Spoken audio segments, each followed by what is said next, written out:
बात ये, मसला सारा यही है कि ये आदमी की फितरत है कि वो अंदर नहीं बाहर तलाश करेगा। क्यों? कि वो तलाश करता है बसारत से, बसीरत से नहीं। ये इसकी कमजोरी है कि ये हर चीज को बसारत से देखना चाहता है, और जबकि वो बसीरत में है। तो बसारत तेरी बाहर देखती है, अंदर नहीं देखती, और बसीरत तेरी अंदर देखती है, बाहर नहीं देखती। तो जब तू बसारत से बसीरत पे आ जाता है, देखो उसने इनकार किया। जब मूसा ने फरमाया कि ए रब मैं तुझे देखना चाहता हूं, तो जवाब क्या है? लन तरानी, तुम मुझे नहीं देख सकते। क्योंकि मूसा ने देखने का कहां कहा था? मकाम तूर में खड़े हुए थे ना, तो बसारत से देखना चाहते थे। तो उसने कहा लन तरानी। क्यों? कि ला तुदरिकुल अब्सार, वह हुवल युदरिकुल अब्सार, कि तेरी आंख हमें नहीं देख सकती क्योंकि हमने तेरी आंख का हाथा किया हुआ है। तो यहां कलाम बसारत पे हो रहा है,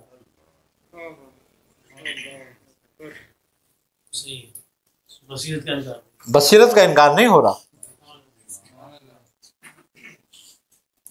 अगर बसीरत का इनकार होता तो वो क्यों कहता है कि तुम अपने नफ्सों में गौर क्यों नहीं करते? फला तुबसिरून। आपने बताया था ना, हुजूर अंधे ने बायजीद बस्तामी रहमतुल्लाह अलैह से कहा कि आपको नजर आता है, बस गलती वही है जो आपको नजर आता है, कि तुम अपने नफ्सों में गौर करो। तो नफ्सों में तुम अपनी आंख से तो गौर नहीं कर सकते। जब अपनी आंख पे देखोगे तो हाथ पैर सरी पाओगे, और क्या पाओगे? तो गौर करो से मुराद बसीरत है, और जब तुम बसीरत से गौर करोगे तो सब कुछ यहीं पाओगे और कहीं भी नहीं है। बीच में वो बात कर गई थी आपने फरमाया कि बातिन के अंदर हफ्त अकलीम मौजूद है, उसकी आप तरतीब बता रहे थे। बातिन के अंदर हफ्त अकलीम मौजूद है, इससे मुराद ये है कि हमारे 7 लताइफ हैं, लतीफ़ा नफ्स समेत और लतीफ़ा अना तक हमारे 7 लताइफ हैं। अब एक लतीफ़ा एक अकलीम से ताल्लुक़ रखता है, और एक अकलीम पर एक नबी की तसर्रुफ है।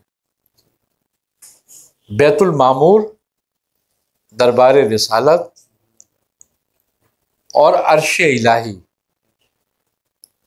और जलवाए इलाही सब इसी में मौजूद है, अंदर ही, बाहर कहीं भी कुछ नहीं है। बाहर तो सिर्फ फरेब है, जो तू नजर से देखता है वो फरेब है।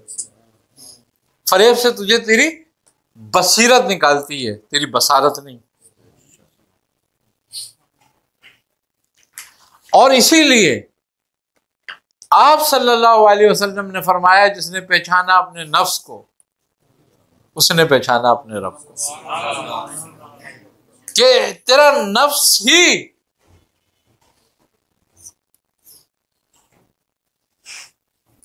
ये आईना है, और आईना कैसा है कि ये आईना मिसल में है और नजर बेमिसल आता है उसमें।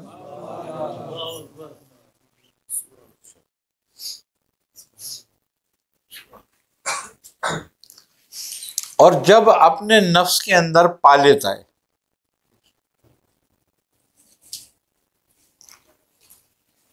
तो उसका पाना ही मकाम अबदियत में दाखिल होना है। क्यों?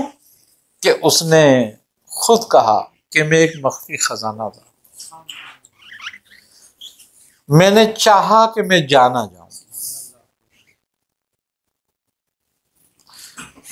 या आदिश में यह है कि मैंने चाहा मैं पूजा जाऊं, आरफ पहचाना जाऊं, जाना जाऊं। तो उसकी पहचान करना ही मकाम अबदियत है। जब बंदे को रब की पहचान हो जाती है तो ये मकाम अबदियत में कदम रख देता है। जब तक ये बंदा नहीं बनता, जब तक अपने रब को नहीं पहचान लेता, अब उसके अलावा सब बंदा होने के दावे ही हैं।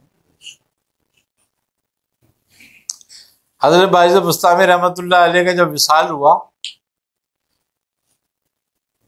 तो आपसे मुनकिर नकीरों ने सवाल किया आपके कि बता तेरा रब कौन। आपने मुनकिर नकीरों की तरफ देखा और फरमाया कि मैं तो बता दूंगा मेरा रब कौन है, मगर जाके रब से तो पूछोगे तो इस बंदे को जानता है।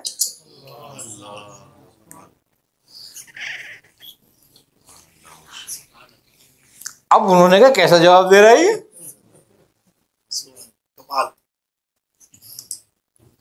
फरिश्ते वापस जाते हैं,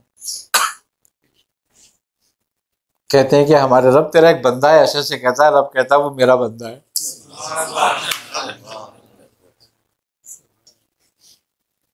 अब बताओ, बात यही है कि उसके बंदे से कोई फरिश्ता सवाल नहीं कर सकता।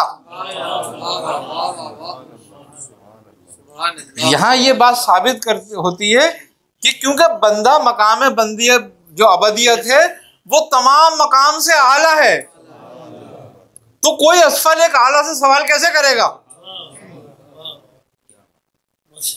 ये जब ही है कि जब तू अपने मकाम अबदियत को समझ ले और पहचान ले, तो फिर कोई फरिश्ता तुझसे कहीं भी सवाल नहीं करेगा। सवाल तो उन्हीं से किया जाएगा ना जो पहचानते ही नहीं रब को, उन्हीं को दुरे लगाए जाएंगे ना कि तुम्हें भेजा तो पहचानने के लिए, तुम करके क्या है? जो बंदे ही नहीं होंगे